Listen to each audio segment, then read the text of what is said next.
Hi welcome to our channel. Choreographer Jani master పైన అత్యాచార case అయితే నమోదైంది. ఒక జూనియర్ డాన్సర్ తన దగ్గర వర్క్ చేసే అమ్మాయి తనపై పలుమార్లు రేప్ చేశారని చెప్పేసి అమ్మాయి కేసు నమోదు చేసింది. మరి పలు సెక్షన్ల కింద అయితే కేసు నమోదు చేశారు. మరి ఏ సెక్షన్లు ఏంటి, మరి నేరం రుజువైతే జానీ మాస్టర్కి ఎటువంటి శిక్షలు పడే అవకాశం ఉంది, మరి ఇప్పుడు అరెస్ట్ చేసి విచారిస్తారా, ఏం జరిగే ఛాన్స్ ఉంది? సో ఈ అంశం మీద డిస్కస్ చేయడానికి ప్రజెంట్ మనతో పాటు హైకోర్టు అడ్వకేట్ టీకే శ్రీధర్ గారు వాటితో మాట్లాడదాం. సో నమస్కారం చెప్పండి sir. Jani master top choreographer. ఇప్పుడు ఇండియాలో మన టాలీవుడ్ లో కూడా చూసుకుంటే మరి అతను పైన ఒక అమ్మాయి అంటే నా పైన పలుమార్లు అత్యాచారం చేశారు, అవుట్డోర్ షూట్లకు వెళ్ళినప్పుడు చేశారు, ఇంటికి వచ్చినప్పుడు కూడా బలవంతంగా చేశారని చెప్పేసి ఆ కేసు నమోదు చేయడం చూస్తున్నాం. అది పలు సెక్షన్ల కింద అయితే కేసు నమోదు చేస్తారు సార్. మరి సెక్షన్లు ఏంటి, వీటికి ఎటువంటి శిక్షలు పడే అవకాశం ఉంది రుజువు అయితే, మరి ఏం జరిగే ఛాన్స్ ఉంది? ఇప్పుడు సెక్షన్లు అవన్నీ మనం ఇప్పుడు డీల్ చేస్తే సామాన్య ప్రజానీకం కన్ఫ్యూజ్ అయిపోతుంది. దాన్ని మానభంగం కింద తీసుకుందాం అంతే. ఇంత పూర్వము 375 ఆఫ్ ఇండియన్ పీనల్ కోడ్, ఇప్పుడు బిఎన్ఎస్ అని చెప్పి భారతీయ న్యాయ సంహిత లోపల దాని ప్రొవిజన్స్ ఉన్నాయి. శిక్ష ఏమిటి అనేది ఇప్పుడే రాకూడదు. మనం ఇంకా ఎక్కడ ఉన్నాం, మనము ఎఫ్ఐఆర్ రిజిస్ట్రేషన్ స్టేజ్ నుంచి ఇన్వెస్టిగేషన్కి వచ్చింది. ఎఫ్ఐఆర్ ఎక్కడ రిజిస్టర్ అయింది? రాయదుర్గ్ పోలీస్ స్టేషన్ లోపల 0 ఎఫ్ఐఆర్ రిజిస్టర్ అయింది. అక్కడ నుంచి నార్సింగి పోలీస్ స్టేషన్కి వచ్చింది. సో ఇప్పుడు ఇన్వెస్టిగేషన్ స్టార్ట్ అయింది. ఇప్పుడు 2 అంశాలు ఉన్నాయి. అమ్మాయి ఏమో మధ్యప్రదేశ్ నుంచి వచ్చిన ఒక డాన్సర్ అమ్మాయి, పలుమార్లు నన్ను అతడు మానభంగం చేశాడు, కొట్టాడు అంటున్నారు. ఆ పీరియడ్ ఎప్పటి నుంచి ఉంది? మానభంగం చేసినప్పుడు సాధారణంగా ఒకసారి ఫస్ట్ టైం చేసినప్పుడే రెసిస్టెన్స్ రావాలి కదా. నీకు ఒక ఇష్టం లేకుండా ఒకతడు నీ మీద చెయ్యి వేసినా, లేకపోతే నేను శారీరకంగా నేను ఉపయోగించుకున్నప్పుడు, నీ అనుమతి లేకుండా అతడు చేసినప్పుడు ఆ పద్ధతి, ఆ ప్రవర్తన వేరుంటుంది. సో ఇది ఆ కేసు కాదు. ఇక్కడ ఏంటంటే జానీ మాస్టర్ గారికిను అమ్మాయి వారి దగ్గర శిష్యురాలు కాబట్టి వాళ్ళకి ఇద్దరికి యాక్సెస్ ఉంది. రెండోది ఏంటంటే మనకు అందుకనే మన సాంప్రదాయాల్లో చూస్తే ఏమనేవారంటే, ఎవరైనా సరే ఒక వయసు వచ్చినాక స్త్రీ కానీ పురుషుడు కానీ అంత ఫ్రీగా మిక్స్ కాకూడదు అని మన సాంప్రదాయం చెప్పేది. అలా అన్నాం అనుకోండి, మాకు ఎవరికి స్వేచ్ఛ లేదా అనే భావన వస్తుంది. ఇప్పుడు అవుట్డోర్ షూటింగ్స్ వెళ్ళినప్పుడు అమ్మాయి కంపల్షన్స్ ఏంటో మనకు తెలియదు, కానీ తనకు సంబంధించిన ఒక అన్ననో లేకపోతే ఇంకొక అక్కడున్న కో డాన్సర్స్తోనూ వెళ్ళి తనను రక్షించుకోవాల్సిన బాధ్యత అయితే అమ్మాయికి ఉంది. లేనప్పుడు ఒక ప్లేస్కి వెళ్ళినప్పుడు ఇప్పుడు ఆధార్ కార్డ్స్ అవన్నీ ఉన్నాయి. ఒక రూమ్లో అంత ఈజీగా మనం వెళ్ళలేం. చేశారు అంటున్నారు, పలానా చోట రేప్ చేశారు అన్నప్పుడు, ఒక తెలియని ప్రాంతంలో రేప్కి గురి అయినప్పుడు ఏమవుతుంది? ఒక పెద్ద అలజడి జరుగుతుంది. 5 to 10 టైమ్స్ చేశారు అంటే ఒకసారి రెసిస్టెన్స్ ఇచ్చేవారు, సెకండ్ టైం ఎందుకు రెసిస్టెన్స్ ఇవ్వలేదు? ఇవన్నీ కూడా ఇన్వెస్టిగేషన్ లోపల తెలియాల్సిన విషయాలు. సో తొందరపడిపోయి నువ్వు శిక్షల వరకు వెళ్ళిపోయావు. రేపొద్దున అక్కడ అమ్మాయి కన్సెంట్ నా అనుమతితోనే జరిగింది అని ఆయన డిఫెన్స్ ఉండొచ్చు. దాన్ని మనం ఫోర్క్లోజ్ చేసిన వాళ్ళం అవుతాం. కాబట్టి మనం అలా ఊహించకూడదు. అలా అని చెప్పి జానీ మాస్టరు అమాయకుడు లేకపోతే అతడు దోషి అని రెండు కూడా మనం ఇప్పుడు, ఇది స్టేజ్ కాదు. అయితే ఇలాంటి కేసెస్ లోపల ఏమవుతుంది, ఇప్పుడు ఫిలిం ఫీల్డ్ అంతా కూడా, మన కేరళలో కూడా హేమా కమిటీ అని ఒక రిపోర్ట్ వచ్చింది. ఏమవుతుందంటే కాస్టింగ్ కూచ్ అని ఏదో చెప్తుంది, కౌచ్ అంటే నువ్వు ఈ సినిమాలో ఈ పాత్రలో నువ్వు కనిపించాలి అంటే నువ్వు కొన్ని సర్వీసెస్ చెయ్యాలి, చేస్తేనే మీకు ఆ పాత్ర. మరి అంత సీరియస్గా ఇష్యూ ఉంటే జనాలు ఏంటి, అసలు సినిమా అంటూ పెద్ద గ్లామర్ ఫీల్డ్, అసలు ఏదో దైవాంశ సంభూతులు వచ్చినట్టు కేరింతలు కొట్టడాలు, అసలు మురిసిపోవడాలు. ఎక్కడైతే అంటే ఒక స్త్రీకి రెస్పెక్ట్ లేకుండా, ఒక గ్లామర్ గురించి, వారి జీవన విధానం గురించి ఎవరైనా చేయలేదు. ఒకరు చేశారు, ఇద్దరు చేశారు మనకు తెలియదు. కాబట్టి ఇవి జరుగుతుందని ఒక జడ్జి ఆఫ్ ఏ హైకోర్టు ఇచ్చిన రిపోర్టు, తర్వాత దాని యొక్క ప్రకంపన తమిళనాడులో కూడా పడింది. శ్రీమతి రాధిక గారును విశాల్ కూడా ఆమె ఉంది అని లేదు అని ఇవన్నీ వస్తున్నాయి. అదంతా సినిమా యాక్టర్స్కి, ఇప్పుడేమో డ్యాన్స్ మాస్టర్కి. సో ఇన్ జనరల్ ఈ యాక్టివిటీస్ ఇలా వస్తున్నాయి అంటే 2 రీజన్స్ ఉన్నాయి. ఒకటి ఏంటంటే ఒక నిస్సహాయతలో ఉన్న స్త్రీ ఉంది, సక్సెస్ఫుల్ అయిన గొప్పవాడు ఉన్నాడు.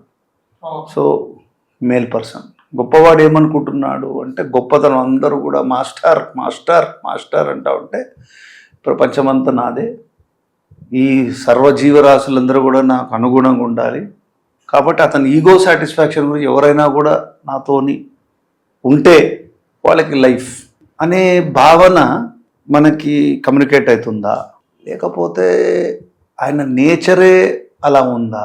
ఇంత మరి ఇప్పుడు చాలామంది మాస్టర్స్ ఉన్నారు, ఈ మాస్టర్ మీదనే ఎందుకు వచ్చింది? ఓ డాన్సర్స్ అంతా గ్రూప్స్లో మూవ్ అవుతుంటారు, అంత గ్రూప్ లోపల ఈ అమ్మాయే ఎందుకు కంప్లైంట్ చేసింది, మిగతా వాళ్ళు ఎందుకు చేయలేదు? ఇవన్నీ కూడా అంశాలు నార్సింగి పోలీస్ వాళ్ళు చేయాలి. పాపం రాయదుర్గ్, నార్సింగి 2 పోలీస్ స్టేషన్స్ లోపల వాళ్ళ మొత్తం సిటీలో ఉన్న డబ్బంతా ఉన్న ప్లేస్ అది. పాపం వాళ్ళకి ఏదో పోస్టింగ్ తెచ్చుకొని ఆ ఇన్స్పెక్టర్ ఆఫ్ పోలీసు వాళ్ళు వీళ్ళు 4 రియల్ ఎస్టేట్ డీల్లు పని చేసేసుకొని రిటైర్ అయిన టైంలో లాస్ట్ టైం నార్సింగి పోలీస్ స్టేషన్లోనే రాస్తారు కేసు. ఇప్పుడు షణ్ముఖం, ఇప్పుడు ఇది పాపం వాళ్ళకి నార్సింగి వాళ్ళకి ఇంట్రెస్ట్ ఉంటుందా ఇలాంటివన్నీ డీల్ చేయడానికి? ఏదో ల్యాండ్ డీల్ చూపించావు, దాంట్లో 2 పార్టీలు కొట్లాడుకుంటున్నారు, సెటిల్మెంట్ లోపల అందరికీ ఒక బెనిఫిట్ రావాలి కదా, అట్లాంటి చూస్తారు. కానీ ఇది మానభంగం అయిందా, నిజమా కాదా, వాళ్ళ దృష్టి కూడా ఏముంటుంది, పోలీస్ దృష్టి. ఇన్ని రోజులకి ఎందుకమ్మా నువ్వు ఫస్ట్లోనే ఒక 3 నెలల నుంచి నీ మీద అవుతుంటే ఇప్పుడు ఎందుకు చెప్తున్నావు అనేది భావన వస్తుంది కదా. అంటే దాని అర్థం ఏంటంటే ఏదన్నా జరగకూడదు జరిగినప్పుడు ఇమ్మీడియట్గా కంప్లైంట్ లాంచ్ చేయాలి. ఎందుకు చేయలేరు అంటే వాళ్ళ జీవితము, వాళ్ళ బ్రతుకు తెరువు ఆ వృత్తి మీద ఆధారపడింది. దాని అడ్వాంటేజ్ తీసుకున్నప్పుడు అమ్మాయి వాయిస్ రేజ్ చేయలేదు ఎవరైనా సరే. అప్పుడు అది కన్సెంట్ అయిందా అంటే ఆమె అనుమతితోని ఒక లైంగికపరమైన చర్య అయిందా, లేకపోతే బెదిరింపుకు లోనడం వల్ల అయిందా, లేకపోతే ప్రలోభకి లోనై జరిగిందా? అప్పటి వరకు ప్రలోభం ఉంది అంటే ఈ మధ్య లోపల ఈ అమ్మాయిలో ఒక మార్పు వచ్చి నా దగ్గర ఎలాగూ ఈయన ఉన్నాడు కాబట్టి ఒకసారి ఒక వాళ్ళే చెప్తే ఆట ఆడిస్తాంరా, ఏదో పాటల లోపల డ్యాన్సులు వేసి ఇలా ఊగిపోతుంటారు కదా, ఒకసారి ఈయనను కూడా జానీ మాస్టర్కి ఒక షాక్ ఇస్తాము, నేను చెప్పినట్టు వినడా అని అనుకున్నారా? లేకపోతే వేరే వాళ్ళు ఎవరన్నా కాంపిటీషన్ కూడా పెరిగిపోతుంది. పెద్ద పెద్ద స్టార్స్కి అందరూకి జానీ మాస్టర్ స్టెప్స్ వేయడం చూస్తుంటాం మనం. ఏదో టీవీ ఛానల్స్లో అంతా కూడా డ్యాన్స్ అవుతున్నప్పుడు ఏదో ఫైర్ వాక్లు చేసేసి వీళ్ళు చెప్పడం very good very good master master master అని వాళ్ళు అనడం, వీళ్ళు ఇలా ఇలా అని ఒక ఎక్స్ప్రెషన్స్ ఇవ్వడం. ఆ షార్ట్ లివ్డ్ ఫేమ్కి ఇలా జరగడం వల్ల నాకు ఇంత ఇమేజ్ ఉంది కాబట్టి నేను ఏమైనా చేయొచ్చు, ఎవరైనా నేను చెప్పినట్టు సరెండర్ అవ్వాల్సిందే అనే ఒక తెలియని మ్యాన్లీనెస్కి ఆయన అండర్గో అయ్యారా?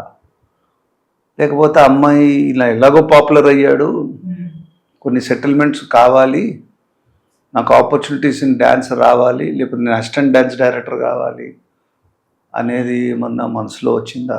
అది నువ్వు నేను చెప్పగలుగుతామా? వాళ్ళిద్దరు అండర్స్టాండింగ్లో ఉన్నదాన్ని అనేది it is an offence against society. Correct, నువ్వు చెప్పొచ్చేదంటే వాళ్ళిద్దరూ మనస్ఫూర్తిగా అంగీకారంగా ఒకరినొకరు చాలా సీక్రెట్స్ షేర్ చేసుకొని శరీరాలను కూడా షేర్ చేసుకున్నది నీకు నాకు చెప్పి చేశారా?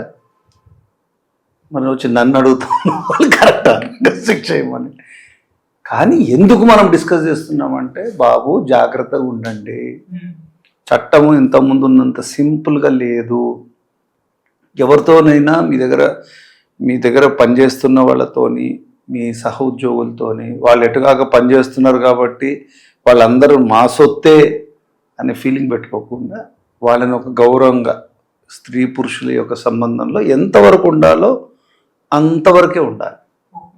లేకుండా ఇప్పుడు పోవే పోరా అని చెప్పి టీవీ ప్రోగ్రాంలు స్టూడెంట్స్ కూడా పోవే పోరా అంట. ఏంటది అంటే నీకు ఆ డిస్రెస్పెక్ట్ నువ్వు ఫస్ట్ స్టేజ్లోనే మీడియా వాళ్ళ యొక్క బెనిఫిట్కో లేకపోతే అది ప్రోగ్రామ్ హిట్ కావాలా టీఆర్పీ రేటింగ్స్ చేసే పని ప్రజలు అంత మెచ్యూరిటీ లేరు. వాళ్ళు పాపం వాళ్ళు చేసేది వాళ్ళ టీఆర్పీ రేటింగ్స్ కన్నా అనుకోరు, ఇది రియాలిటీ అనుకుంటున్నారు. రియాలిటీ అనుకొని అది ఏమవుతుంది మాస్ బిహేవియర్లో అది అంతర్భాగం అవుతుంది. సో అది అంతర్భాగమై అదే నిజం అనుకుంటున్నారు. ఇట్లాంటి సిచ్యువేషన్ వచ్చినప్పుడు మళ్ళీ మనమే ఆశ్చర్యపడిపోవడం, ఎందుకు ఇలా అవుతుంది, సమాజం ఎక్కడ పోతుంది, సమాజాన్ని ఎవరు మార్చలేరా, కొన్ని వర్గం పీపుల్ అలా మాట్లాడడం, కొందరేమో అసలు ఇదంతా భ్రష్టు పట్టిపోతుంది అనడం. ఎక్కడ ఏది భ్రష్టు పట్టలేదు. మన జీవన శైలిలో వచ్చిన మార్పు, మన ప్రవర్తనలో వచ్చిన మార్పు వల్ల ఇవన్నీ వస్తుంది. అడుగుతున్నావు వాళ్ళు ఇన్వెస్టిగేషన్ చేయనియండి, ఎలా వస్తుంది ఇప్పుడు ఎవిడెన్స్? ఇప్పుడు రేపు చేశారు అంటే ఆ రేపుకి సంబంధించిన మెటీరియల్ ఫ్యాక్ట్స్ దొరకాలి. వజినల్ స్వాబ్స్ కానీ సెమినల్ ఫ్లూయిడ్స్ కానీ 3 నెలలు 4 నెలల తర్వాత how you are going to gather that evidence కదా. లేదా ఇంకేదన్నా డిజిటల్ ఎవిడెన్స్ ఉండాలి, ఆర్ లేకపోతే ఆమె దగ్గర ఉన్న ఫోటోగ్రాఫిక్ ఎవిడెన్స్. ఈ మధ్య అదొక కొత్త స్టైల్ వచ్చింది. ఎవడన్నా ఏదైనా చేసే ముందర వాళ్ళు చేసే ప్రైవేటు చర్యల్ని కూడా రేపు పొద్దున పనికొస్తుందని చెప్పి వాళ్ళే వీడియోలు తీసుకుంటున్నారు. మరి వీడియోలు తీసుకున్నారా, అదేమైనా ఎవిడెన్స్ ఇస్తారా? లేకపోతే తలుపు మూసేస్తుంది, వీళ్ళిద్దరు లోపల ఉన్నారు, అసలు ఏం లేకుండా అమ్మాయి ఒక మేల్ పర్సన్ రూమ్కి ఎందుకు వెళ్ళింది, ఇలా అన్నాం అనుకోండి, స్త్రీలకి అవమానించినారనేది అనుకుంటారు. మన ఉద్దేశం అది కాదు. మనం we are only discussing the case from a scientific perspective. ఎవరి మీద సైట్స్ తీసుకోవట్లేదు, అందుకని చెప్తున్నా నీకు. మనం ఎవరిని జానీ మాస్టర్ని తప్పుపట్టట్లే, అమ్మాయిని తప్పుపట్టలేదు. అమ్మాయికి హక్కు ఉంది, తనని మానభంగం చేస్తే కంప్లైంట్ వేసే హక్కు ఉంది. ఇతడుకి హక్కు ఉంది, నేను అమాయకుడిని, నేను ఎటువంటి తప్పు చేయలేదు అనే రైట్ అతడికి ఉంది. అతని రెమెడీ ఏముంటుంది, నేను ఇలా తప్పు చేయలేదు, నేను ఇలా ఎదిగిపోతుంటే ఓర్వలేక నా మీద ఆమె తప్పుడు కేసు పెట్టిందని ఆయన యాంటిసిపేటర్కి వెళ్ళడం. మళ్ళీ రేపు 3 రోజుల తర్వాత మళ్ళీ అన్ని ఛానల్స్ లోపల జానీ మాస్టర్కి ఇంత రేపు చేసిన జానీ మాస్టర్కి బెయిల్ ఇచ్చిన కోర్టు అని పేపర్లో రాయడం. ఒకవేళ అది కొంపదీసి ఆయనకి డిస్మిస్ అయింది అనుకో, there is some clinching material, let investigation go అంటే హైకోర్టులోనూ లేకపోతే సెషన్స్ కోర్టు లోపల జానీ మాస్టర్కి చుక్కెదురు అని రాయడం. ఆయన దాంతో ఏంటంటే ఒక కారు వేసుకొని మళ్ళీ ఆ డ్యాన్స్ ట్రూప్ని వేసుకొని కొన్ని రోజులు మనకి ఎవరు కనపడకుండా వెళ్ళడం. ఇంకా సిఐ గారి దగ్గరకో ఇన్వెస్టిగేటింగ్ ఆఫీసర్ దగ్గర పోయి ఏం రావా ఇదంతా మాకేందివా, ఏంది కథ, నువ్వు చేసినావా చేయలేదంటే ఎవడన్నా ఏదైనా తప్పు చేసినాడు ఎవడన్నా ఇంతవరకు ప్రపంచంలో నేను చేసినా అని ఒప్పుకుంటాడా? ఆ అమ్మాయి ఏమో చేసిందంటది, ఈయనేమో చేయలేదంటాడు. ఈ ఎవిడెన్స్ని నార్సింగి పోలీస్ స్టేషన్ ఎక్కడి నుంచి తీసుకురావాలా, ఏం తీసుకురావాలా, ఆ రేపు జరిగిందాన్ని ఎట్లా రీకన్స్ట్రక్ట్ చేయాలి చెప్పండి. ఇంటికాడ పోయి కొట్టాడు అంటున్నారు, కొడుతూ రేపు జరుగుతుందా అంటే there is some financial dealings in between both of them.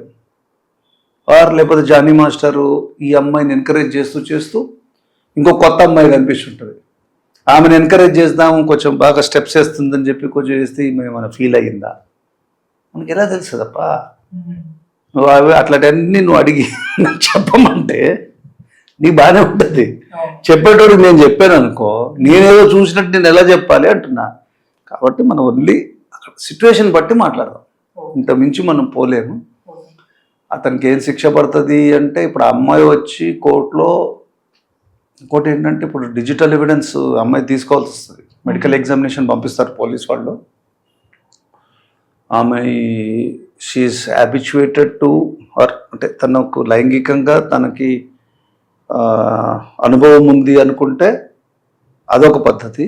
ఉమ్, అనుభవం ఉన్నా కూడా నేను నో చెప్పినాక చేసినాడు. పింక్ సినిమా లోపల పవన్ కళ్యాణ్ గారు మనకు నేర్పించారు, no when women says no it's no. మరి నో అన్నాక అయిందా, ఎస్ అన్నాక అయిందా? నువ్వు నేను ఆర్ పోలీసు ఆర్ డాక్టర్స్ ఎట్లా ఇమాజిన్ చేయాలంటారు చెప్పండి. సో దీని అంతా నీకు చెప్పొచ్చేది ఏంటంటే, అక్కడ అగ్గి ఉంది అనుకో, చేతులు పెట్టి కాల్చుకోకండి అని చెప్తున్నా. ఎవరు ఎంత దూరంలో ఉండాలో, ఎవరు వృత్తి ధర్మం ప్రకారం వాళ్ళు ఉండాలో, ఎవరు ఎంత డిస్టెన్స్ మెయింటైన్ చేయాలో, ఎటుకాక చాలా బాగా చేసేస్తే తట్టేసి కౌలి చేసుకొని ఇవన్నీ వద్దు. అది మీరు చేసిన gesture if it is misunderstood it is attempt to ఇదే కదా. సో మీ యొక్క పబ్లిక్ ప్రదర్శనలు బంద్ చేయండి. ఎవరు ఒక లేడీ అంటే లేడీ ఒక డిస్టెన్స్లో ఉండండి, జెంట్ ఒక డిస్టెన్స్లో ఉండండి, ఒక మర్యాద ఉండండి. ఎందుకంటే ఇవన్నీ వస్తున్నాయి కాబట్టి, ఇవన్నీ ఆక్షేపణలు వస్తున్నాయి కాబట్టి ఎవరు డిస్టెన్స్లో వాళ్ళు ఉండి, ఇంకో కొన్ని రోజులు పోయినాక రోజులు కూడా వస్తాయి చూడు. నెక్స్ట్ స్టేజ్ ఏమొస్తుంది, ఇప్పుడు మ్యారేజ్ వస్తుంది. భార్యతోని ఆమె నో అన్నాక విడివని చేస్తే ఆడు కూడా కిందకు వస్తుంది. పొలిటీషియన్లు అందరూ కూడా ఇప్పుడు ఏమంటున్నారు, డెత్ సెంటెన్స్ ఇమ్మంటున్నారు. నా మాట తీసుకో, ఇదే ఈ యాంగిల్లో సగం మంది ఇండియన్ పాలిటీషియన్స్కి కేసులు పడితే ఆటోమేటిక్గా డెత్ సెంటెన్స్ వాళ్ళు తెచ్చుకుంటున్నారు. సో ఎవరు నిజం చెప్తున్నారు, ఎవరు అబద్ధం చెప్తున్నారని మనం సైడ్స్ తీసుకోవద్దు అంటున్నాం. ఒకవేళ ఆమెను మానభంగం జరిగిందంటే జానీ మాస్టర్ శిక్షార్హుడే. జరగలేదు అంటే ఆ అమ్మాయి డిఫర్మేషన్లో వెళ్తుంది, పర్జురీ కింద వెళ్ళిపోతుంది అమ్మాయి, తప్పుడు సాక్ష్యాన్ని సృష్టించినట్టు. పోలీస్ వాళ్ళు ఐ థింక్ వాళ్ళకి రెగ్యులర్గా పోలీస్ అకాడమీస్లో ట్రైనింగ్స్ ఉంటాయి. సాధారణంగా ఏంటంటే పోలీస్ ఇప్పుడు కొత్త స్ట్రాటజీ నేర్చుకుంది. ఇప్పుడు కంప్లైంట్ ఇస్తే కంప్లైంట్ తీసుకోరు, కంప్లైంట్ ఉంటే కదా ఇన్వెస్టిగేషన్ చేయాల్సింది, సెటిల్మెంట్ చేసుకోవచ్చు. ఎందుకమ్మా ఇవన్నీ గొడవలు, ఏదో ఒక అయిపోయింది ఒక ఇది చేసుకొని ఆయన పార్టీకి వెళ్ళిపోతుంది. కానీ ఈయన కొంచెం కష్టం. ఇప్పుడు ఇలా ఇమేజ్ వచ్చింది అనుకోండి, ఇప్పుడు వాళ్ళకి వీళ్ళకి ఏదైనా డైరెక్షన్ చేద్దామంటే పెద్ద హీరోలు కొంచెం అంతవరకు ఆ మాస్టర్ అంటే ఆయన స్టెప్పులు వేస్తే వీళ్ళు కూడా ఆయన దగ్గర స్టెప్పులు వేస్తుండొచ్చు. ఇలాంటి వచ్చిందనుకో, ప్రాజెక్ట్ ఓవరాల్ ప్రాజెక్టు 100 కోట్ల దాని మీద ఈ నెగిటివ్నెస్ మనకి ఎందుకు అని చెప్పి వదిలేశారంటే ఈయన జీవితమే నష్టం కదా. కాబట్టి ఇది నాకు తెలిసిన వరకు ఇది చూద్దాం ఏమవుతుందో. Let them invest.